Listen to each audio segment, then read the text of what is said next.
I'm here with Steve Milton at the Hamilton Spectator. And Steve, 33-16, the Bombers defeat the Ticats, and it was ugly.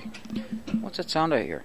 Boo. No booing. No booing. Yeah. Okay, it's 2 hours after the game. First time we haven't heard a boo. Yeah, it was 33-17. I thought flattered the Cats again, and it's inexplicable. I mean, you did some numbers there at the start of the game. Maybe you could tell everybody about them. I'm sure you read them in the Spectator about the number of times over the last 3 years that this team has been at 500. And before you give those numbers, I'm going to say that when you get enough evidence, you are what you do. So if you're enough times at 500, that's who you are.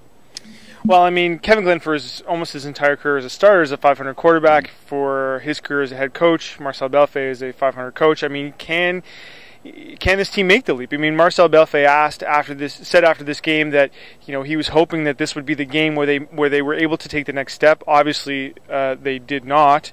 Can they?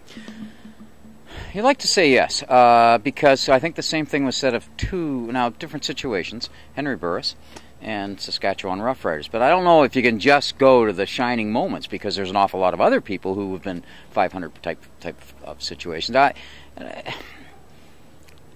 don't know what the problem here is, and I don't think the coach does. And then you could say, well, whoa, that's his job to know. But when it's that mystifying, and when you see that, I mean, they talked about the defense playing well tonight. I didn't think so. I thought they played poorly at the start. They played poorly when they had to be really, really, really good, when they had to make a few stops. Yes, they turned some damage into damage control. And yes, the offense was 2 and out. So by the end of I'd say by the middle of the second quarter, they were exhausted.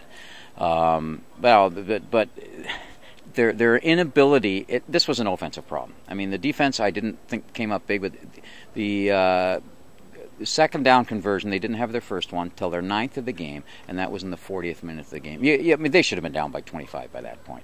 Now, how many times have they been at 500 now? Well, they've been 2-2, 3-3, 4-4, 5-5, 6-6, and now 7-7. And that's 4 last year. Yeah. What was 4? What did we figure out? 4 last year and 6 the year before. That's 16 times in how many games? 18, 36, I don't know, 50 games. 18 times in 50 games than 500. It's really hard to do. I mean, that is really, really, really hard to do. So maybe this team's a little more talented than we think.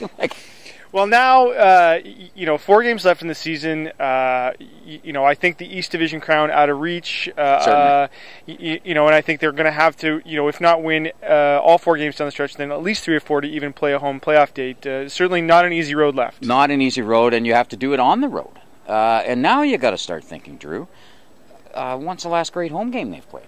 Yeah. I mean, they haven't won at home now for a month. Now, at home, meaning really at home. I mean, Moncton was a home game, but and I think that's got to be some encouragement, the way that they played in Moncton. I don't know if you can look at Toronto. I even wonder if tonight was payback for, they made a lot of sloppy mistakes in Toronto, but they had those great big plays, the opportunism. There was zero opportunism tonight, and so some of those things that crept in last week, we sort of all overlooked. I think the team as well really showed up in spades tonight. Steve's column in the Spectator will be in the Spectator on Saturday, as will my game story. Make sure you check it out, and have a look at the Scratching Post blog for all your up-to-the-minute Ticat news from Ivory Stadium. And happy Thanksgiving. From Ivory Stadium with Steve Milton, I'm Drew Edwards for the Hamilton Spectator.